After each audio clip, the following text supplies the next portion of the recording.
Alright दोस्तों, कैसे हो आप लोग? आई होप ठीक होंगे। तो दोस्तों, आज का दिन काफ़ी अच्छा है। आज संडे है, मार्केट ऑफ है, बट क्रिप्टो मार्केट चालू है। तो आज तो उसमें ट्रेड हम करेंगे नहीं, कल करेंगे। मंडे को देखते हैं, कोई अगर बनता है ऐसा पैटर्न टाइप में या फिर स्ट्रेटजी काम करती है तो हम वहाँ पर ट्रेड लेंगे। बाकी तो मैं आपको ऐसे बताते रह रहा हूँ। तो वीडियो जो है आज काफ़ी दिनों बाद आ रही है, आई नो। और बीच में यहाँ नहीं था, कहीं बाहर गया हुआ था इसलिए। तो हमने कैंडलस्टिक पैटर्न जितने भी थे सब कर लिए थे ना, सब कर लिए थे। बेयरिश कर लिया था, बुलिश कर लिया था। देन उसके बाद हम आज बात करने वाले हैं प्राइस एक्शन पैटर्न की। प्राइस एक्शन पैटर्न एक सीरीज़ है, फुल सीरीज। उसमें लगभग 18 से 20 प्राइस एक्शन पैटर्न्स हैं। अब वो क्या होते हैं, कैसे वर्क करते हैं, वो मैं आपको इस वीडियो में बताऊंगा। लेकिन जो इतनी ज़्यादा प्राइस एक्शन हैं तो दो चार करके हर एक वीडियो में सेपरेट उसकी ऐसे करके बताऊंगा। तो इसमें आज मैं दो चीज़ आपको बताऊंगा। डिमांड एंड सप्लाई जोन पहली चीज़, और दूसरी चीज़ ऑल प्राइस एक्शन पैटर्न्स। जो सेकेंड है ऑल प्राइस एक्शन पैटर्न्स, मतलब सभी जितने भी प्राइस एक्शन पैटर्न है उनके मैं दो चार वीडियो अलग से बनाऊंगा, तो उसमें बताऊंगा। लेकिन डिमांड एंड सप्लाई जोन क्या होते हैं, कैसे वर्क करते हैं, वो मैं आपको इसी वीडियो में बताने वाला हूँ। लेकिन यार पहले चैनल को जरूर सब्सक्राइब कर दो, वीडियो को लाइक कर दो, वीडियो को शेयर भी ज़रूर कर दो। और मैं आपको पहले बता देता हूँ, मैं कोई रिकमेंड नहीं करूंगा कोई भी कैंडलस्टिक बताने के बाद भी, पहले भी नहीं करता था या अभी भी नहीं करूंगा कि प्राइस एक्शन बनने के बाद कि प्राइस हाँ इधर को ही जाएगा, प्राइस उधर को ही जाएगा तो आप ले लो। आप अपने हिसाब से लीजिए, अपना रिस्क बनाइए, रिस्क रिवॉर्ड रेशियो बनाइए, आप अपने हिसाब से करिएगा, ठीक है। मैं कोई रिकमेंड नहीं कर रहा हूँ और ना ही मैं कोई सेबी रजिस्टर्ड पर्सन हूँ, ठीक है। तो मैं पहले ही बता दे रहा हूँ कि अपने हिसाब से करिएगा। मैं केवल एक बता रहा हूँ कि जो मैं अपने सेटअप में काम करता हूँ बस वही मैं आपको ला के दे देता हूँ, बस हो गया, इतना ही है। तो चैनल को सब्सक्राइब करो, वीडियो को लाइक करो। तो जो डिमांड एंड सप्लाई जोन होती है, देखिए मार्केट में दो चीज़ होती हैं। एक बायर होता है, एक सेलर होता है ना। अब कोई प्रोडक्ट है, अब उस प्रोडक्ट को कोई बेच रहा होगा, कोई खरीद रहा होगा। तो जहाँ पर बायर होते हैं वो डिमांडर होते हैं, यानी कि डिमांड करने वाले होते हैं, जिन्हें हम डिमांड जोन में डाल देते हैं। और जो सेलर होते हैं, जो बेचते हैं, वो क्या करते हैं, वो सप्लायर होते हैं, उन्हें सप्लाई जोन में डाल देते हैं। बस यही खेल होता है डिमांड एंड सप्लाई जोन का।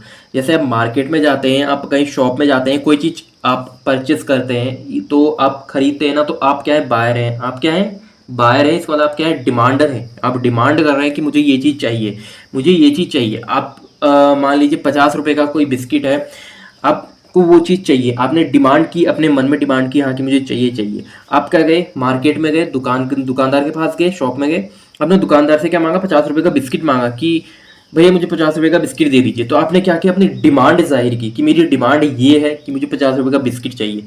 अब दुकानदार क्या करेगा, सप्लाई करेगा, ठीक है। सप्लाई करने का मतलब आपको सेल करेगा, आपकी जो डिमांड है उसकी पूरी करने के लिए सेल करेगा, यानी कि शॉप से बिस्किट निकालेगा, वो आपको देगा। यानी कि उसने क्या किया, सेल किया, आपने लिया। तो आप डिमांडर हो गए और जो दुकानदार है वो सप्लायर हो गया, बस यही होता है। लेकिन इन केस में भी होता है, कभी कभी क्या हो जाता है कि डिमांड क्या है आपकी बहुत ज़्यादा बढ़ जाती है। जब डिमांड बहुत ज़्यादा बढ़ जाती है और उतनी सप्लाई हो नहीं पाती, तो मार्केट ऑब्वियसली बात है ऊपर जाता ही है, ठीक है। एंड इसका अपोजिट कर दीजिए, अब सप्लाई ज़्यादा है लेकिन डिमांड बहुत कम है तो मार्केट डाउन आ जाता है। अब ये होता कैसे है, ये मैं आपको चार्ट में ही बताऊंगा, ठीक है। तो जल्दी से चलते हैं अपने चार्ट की तरफ।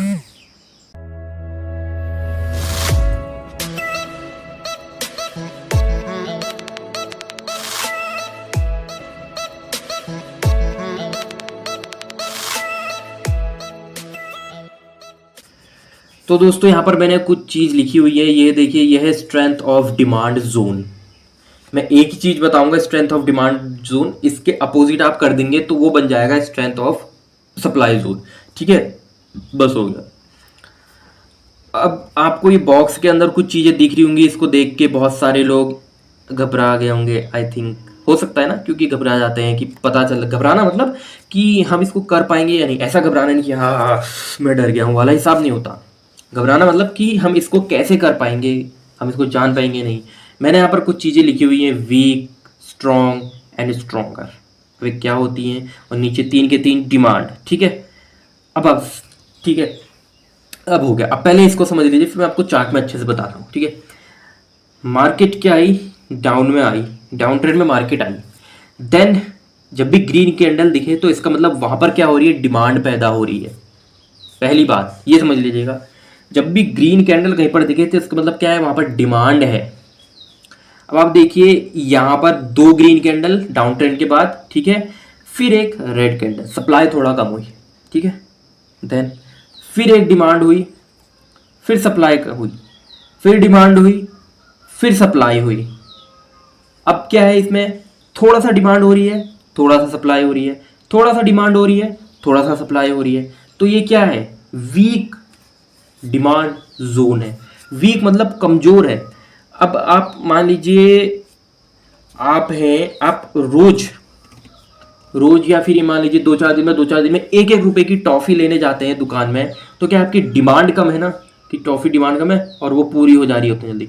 फिर आपने फिर एक रुपए की फिर डिमांड की, फिर वो आपकी डिमांड पूरी हो जा रही है। तो ये क्या है, कम है ना, पावर कम है, जो आपकी क्वांटिटी है वो कम है। तो इससे क्या हो जाता है कि डिमांड क्या हो जाती है, वीक हो जाती है। और उसके डिमांड के वीक होने के ये कारण होते हैं कि वो मार्केट ऊपर को नहीं जा पाती है, डिमांड ही नहीं है, डिमांड बहुत वीक है। तो डिमांड अगर वीक होगी और अगर सप्लाई भी वीक हो जाएगी, यानी कि डिमांड जितनी होगी सप्लाई उतनी ही होगी, तो क्या होगा, मार्केट फिर उससे क्या होगी, साइडवेज चलने लग जाती है। यही कारण है कि मार्केट साइडवेज रहती है। समझ गए होगे, बस हो गया। अब दूसरे में आ जाओ, अब स्ट्रॉन्ग कैसे है, मार्केट डाउन ट्रेड में आई, ठीक है, मार्केट डाउन ट्रेड में आई, बड़ी बड़ी सी दो तीन कैंडल बनी, यानी कि डिमांड ज़्यादा है। फिर क्या है, एक रेड कैंडल बनी, छोटी बनी, सप्लाई कम हो गई। फिर एक डिमांड बहुत ज़्यादा बढ़ गई, दो कैंडल ग्रीन बनी, दो तीन। फिर एक रेड कैंडल बनी लेकिन छोटी बनी, अब सप्लाई नहीं है, बहुत कम है। देन उसके बाद एक बहुत बड़ी ग्रीन कैंडल बनी और आप देख पाएंगे कि मार्केट ऊपर को ही जाती है। तो जब मार्केट एकदम से डाउन ट्रेंड से उठ के एकदम से ऊपर को भागने लग जाती है, बड़ी बड़ी सी कैंडल्स बनने लग जाती हैं, तो समझ जाइए वहां पर डिमांड बहुत ज़्यादा है और सप्लाई कम है, इसलिए मार्केट ऊपर को भागती है। बस हो गया, अब ये भी समझ गए। तो ये क्या हो जाता है, स्ट्रांग हो जाता है, ये वीक से थोड़ा स्ट्रांग हो जाता है। अब आप यहाँ पर क्या कर सकते हैं, कोई भी ट्रेड प्लेस कर सकते हैं अपने अकॉर्डिंग। अगर आपका यहाँ पर सेटअप बनता है, स्ट्रेटजी बनती है, तो आप अपने अकॉर्डिंग यहाँ पर ट्रेड प्लेस कर सकते हैं। देन स्ट्रॉन्गर में आ जाइए, मार्केट डाउन में आई, डाउन में आने के बाद डिमांड इतनी ज़्यादा आ गई, यहाँ पर ग्रीन ग्रीन ग्रीन ग्रीन लगातार आप देखते होंगे मार्केट में। कभी कभार ऐसा होता है कि एकदम से मार्केट डाउन होती है तो एकदम से अप जाती है, तो क्या होता है, green green green green candle बनने स्टार्ट हो जाती है, बहुत बड़ी बड़ी। तो इसका मतलब क्या है, वहाँ पर डिमांड बहुत ज़्यादा है। अब उस डिमांड में अगर आप कहीं पर ट्रेड प्लेस करते हैं तो आपका प्रॉफिट होना पक्का ही है, ठीक है। अब ये मैं कह रहा हूँ कि पक्का ही है, इसका मतलब ये नहीं कि आप ट्रेड वहाँ पर ले लीजिएगा। अब ऐसा भी हो सकता है कि डिमांड बहुत ज़्यादा है और अचानक से सप्लाई बहुत ज़्यादा आ गई, बहुत ज़्यादा सप्लायर आ गई, यानी कि सेलिंग आ गई, तो मार्केट डाउन भी आ सकती है, ठीक है। उस डिमांड को क्या कर देगी, मार्केट पूरा कर देगी यहाँ पर तक, तो ऐसा भी हो सकता है। अब हम इसी चीज़ को हम देख लेते हैं चार्ट पे कि कैसे होता है करके, वहाँ पर मैं आपको पूरा फुल डिटेल में अच्छे से और समझाता हूँ। तो ये है चार्ट। अब इसमें क्या होगा, इसमें आप देख लीजिए, मार्केट यहाँ से पूरा इमेज है नहीं है, मार्केट डाउन में आई, यानी कि यहाँ पर सप्लाई हो गई थी, लेकिन फिर आप देख लीजिए इसके बाद एक बड़ी सी ग्रीन कैंडल बनी है। अब इसका सिग्नल क्या है कि मार्केट में डिमांड बहुत ज़्यादा है, यानी कि यहाँ पर बायर्स एक्टिव हो रहे हैं, बायर बहुत ज़्यादा आ रहे हैं, डिमांड कर रहे हैं कि किस चीज़ की डिमांड, की मुझे मार्केट से पैसा चाहिए। तो वो क्या कर रहे हैं, बायर डिमांड कर रहे हैं। देन आप देख लीजिएगा इसके बाद जो कैंडल्स यहाँ पर बनी है एक छोटी सी, वो सप्लाई की कैंडल है, यानी कि रेड कैंडल है, लेकिन सप्लाई क्या है, बहुत कम है। उसके बाद एक ग्रीन कैंडल बनी, वो उससे बड़ी बन गई, यानी कि ये रेड कैंडल से भी बड़ी बनी, तो इसका मतलब डिमांड ज़्यादा है। फिर उसके बाद जो रेड कैंडल बनी है वो छोटी बनी है, सप्लाई कम है। देन एक जो रेड कैंडल बनी, वो रेड कैंडल इस रेड कैंडल और ग्रीन कैंडल के भी ऊपर गैप अप में क्लोज हुई है। अब इसका मतलब क्या है, गैप अप में क्लोज हुई है कि यहाँ पर जो सप्लाई है वो पूरी नहीं हो पाई है, थोड़ा तो हुई लेकिन पूरी नहीं हो पाई। देन उसके बाद एक ग्रीन कैंडल बहुत बड़ी और यहाँ पर बहुत भयंकर डिमांड। देन जैसी मार्केट यहाँ पर आई, आप देखेंगे एक ग्रीन कैंडल बनने के बाद एक रेड कैंडल परफॉर्म हो गई, इसका मतलब है सप्लाई आने लग गई है। तो जैसी यहाँ पर भारी सप्लाई आई तो मार्केट डाउन, और मार्केट डाउन कहाँ पर तक हुई, जहाँ पर पहली डिमांड थी। देन वहाँ पर ही आप देखेंगे कि मार्केट केवल यहीं पर तक डाउन हुई है जहाँ पर पहली डिमांड थी। अब ऐसा क्यों है? क्योंकि यहाँ पर जो लोग डिमांड नहीं कर पाए या यहाँ पर नहीं ले पाए ट्रेड, अब वो क्या करेंगे, जितने भी थे वो यहाँ पर से लेना स्टार्ट करेंगे। वैसे यहाँ पे इसका मतलब यहाँ पर से जो नए डिमांडर है वो आने स्टार्ट हो जाएंगे। देन फिर से डिमांड बढ़ेगी, मार्केट से पैसा मांगेगी डिमांड, यानी कि मार्केट से पैसा मांगे, फिर यहाँ पर सेलर आ जाएंगे, यानी कि सप्लाई हो जाएगी। देन मार्केट फिर उसी पॉइंट अप पर आ जाएगी। यानी कि अभी भी अब जब दो यहाँ पर पॉइंट अप बन जाते हैं तो इसका मतलब ये एक डिमांडिंग जोन एरिया बन जाता है। एंड यहाँ पर जब डिमांडिंग जोन एरिया बन गया तो यहाँ पर अब हम ऐसा तो नहीं कि हम अकेले यहाँ पर देख रहे हैं कि डिमांडिंग जोन एरिया बन गया, बहुत सारे लोग देख रहे होंगे। तो यहाँ पर जो बायर होंगे वो यही सोच के यहाँ पर से फिर से डिमांड करेंगे, यानी कि फिर से लेंगे कि हमें फिर से सप्लाई मिलेगी। ठीक है, सप्लाई मिलेगी का मतलब कि हम मार्केट को ऊपर लेके जाएंगे, यहाँ पर हम अपना प्रॉफिट जितना भी निकाल लेंगे, यहाँ पर सप्लाई हमें सप्लाई फिर आ जाएंगे, सेलर फिर एक्टिव हो जाएंगे हमें डिमांड देने के लिए। यानी कि यहाँ पर से जैसे यहाँ पर से मैंने डाला, यहाँ पर मैंने अपना ट्रेड निकाला, यहाँ पर से सप्लाई हो गई ज़्यादा, ठीक है, और यहाँ पर एक पॉइंट अप के बाद यहाँ पर, और जहाँ पर पहली जो डिमांड हुई थी वहीं पर ही जस्ट मार्केट आ गया। मुझे पता है कि सप्लाई यहाँ पर आके पूरी हो गई, अब मुझे यहाँ से फिर से डिमांड करनी है। देन फिर से डिमांड ऊपर जाएगी, यहाँ पर मेरे को प्रॉफिट होगा, फिर वही प्रोसेस हो जाएगी, फिर मार्केट फिर यहीं पर आ जाएगी, यानी कि यहाँ पर फिर से डिमांड हो जाएगी, फिर से डिमांड होगी तो मार्केट ऊपर फिर से जाएगी।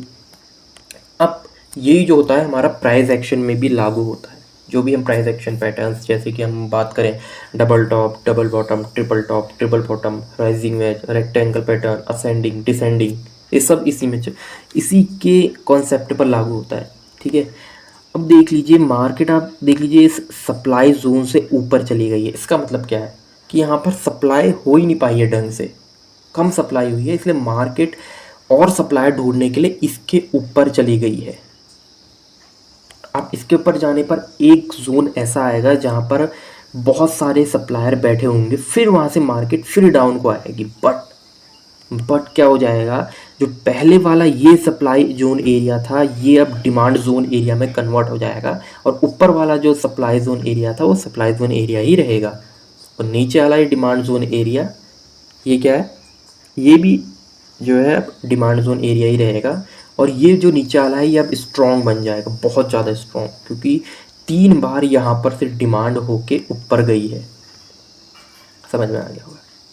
अब इसी का आप अपोजिट कर लीजिए, मार्केट ऊपर हो गई, अब हो सकता है कि यहाँ से सप्लाई बहुत ज़्यादा और डिमांड यहाँ पर कम हो, तो मार्केट नीचे को भी आ सकती है। अब मार्केट नीचे आएगी तो जो जहाँ पर डिमांड अब ज़्यादा उठने लग जाएगी, इसके नीचे वाली डिमांड, इसके नीचे वाली डिमांड की जोन की, तो वहाँ पर ये वाली डिमांड जोन बन जाएगी आपकी, यानी कि सपोर्ट एरिया बन जाएगा।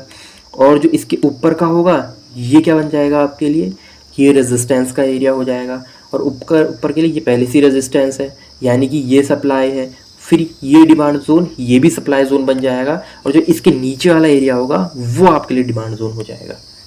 आई नो आपको समझ में नहीं आ रहा है सच में, फिर भी अगर थोड़ा आप समझ सको इस चीज़ को, इस कॉन्सेप्ट को, तो आप बढ़िया मार्केट में ट्रेडिंग कर सकते हो, क्योंकि सप्लाई और डिमांड जोन बहुत इंपॉर्टेंट होता है समझना। ठीक है, अब आप देख लीजिए यहाँ पर छोटी छोटी कैंडल्स बन रही हैं, ग्रीन कैंडल्स, मतलब डिमांड यहाँ पर थोड़ा कम है तो सही, बट डिमांड कम है, डिमांड कम है और लेकिन सप्लाई नहीं है, बिल्कुल भी नहीं है। अब थोड़ा यहाँ पर सप्लाई आई, मार्केट थोड़ा सा नीचे आई, इस डिमांड को, इतनी चूरी डिमांड को पूरा करने के लिए मार्केट थोड़ा सा यहाँ पर तक नीचे आई और वो पूरी हो गई। देन उसके बाद आप देखेंगे बहुत ज़्यादा डिमांड आनी से स्टार्ट हो गई।